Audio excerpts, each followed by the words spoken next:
So when I was in university, I was the chair or whatever of the theater company. Okay. You know, as an extracurricular thing. And in the last year of university, a buddy of mine and I, we started a company called Eddie May Murder Mysteries, and it was based on this idea of murder mystery weekends. Oh, like the full weekends? Full weekends. Oh, nice. We had been approached in the very end of that year to try and mount these things out at an inn near Osgood. Okay. Which we did, and we started a business in 1984, and we created this company, the first in Canada, one of the first in North America, to run these murder mystery weekends. Subsequently took off, and we started doing murder mystery trains. We were running them to Toronto, Montreal, and Quebec City. Wow! We created a franchise, and so this was one of the things that started right out of university. Let me walk you through that a little bit. So you said somebody approached you to do these initially, right? So your first one is what, like a single weekend, that kind of idea? It was, again, the analogy was, okay, Murder on the Orient Express. Mm-hmm.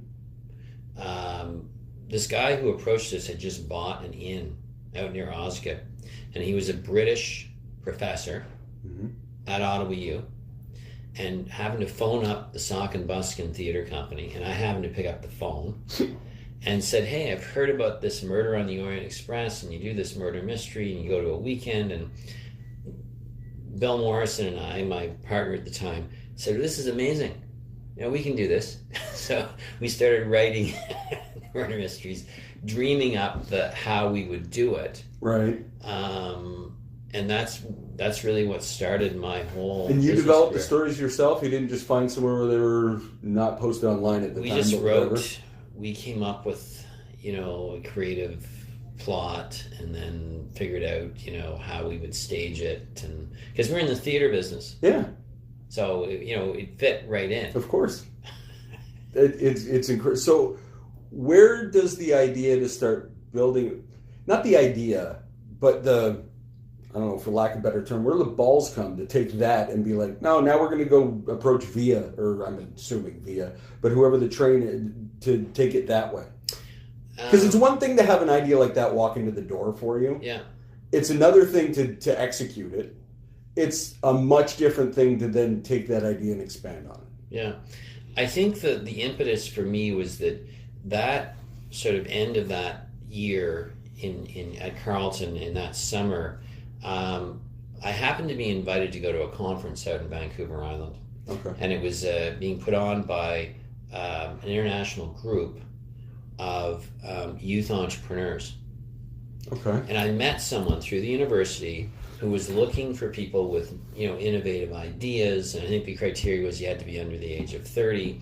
And they brought together hundreds of young people internationally who were all starting their own business.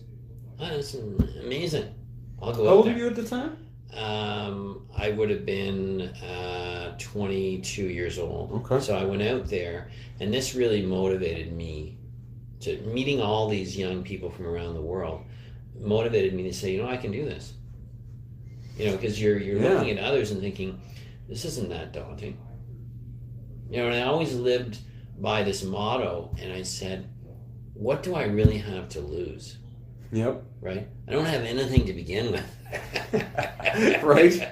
Yeah. So, rather than, and this is what happens to people in life, my theory is that, when you get married and have kids and you have a job and suddenly you have a pension and, your motivation suddenly starts to diminish. Yeah. Right? And I thought at the time, geez, I don't really have a girlfriend. I don't have a job. I don't have any expenses, though. Right. Yeah. So that's a big one. If I could get into this without requiring any major capital, why not? Yeah. Don't forget you can subscribe to our full audio episodes on Spotify, Apple Podcasts, or anywhere you find your audio podcasts. The full episodes, highlights, and our live off-the-floor performance videos can be found at our YouTube channel, and you can follow us on Facebook and Instagram at the AVB Podcast. Of course, you'll find links to our incredible sponsors and this week's guest in the description below. The AVB Podcast is part of the Border City Network. Find more great content at bordercitynetwork.com. See you next time, folks. Bye-bye.